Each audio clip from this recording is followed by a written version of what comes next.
Odaya kimseyi almayasınız. Temkinli olasınız.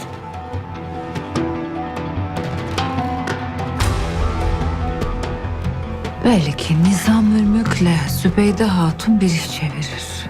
Şifa odasına giren hatun da kimdir? Yüzü kapalıydı hatunun. Kim olduğu belli değildir.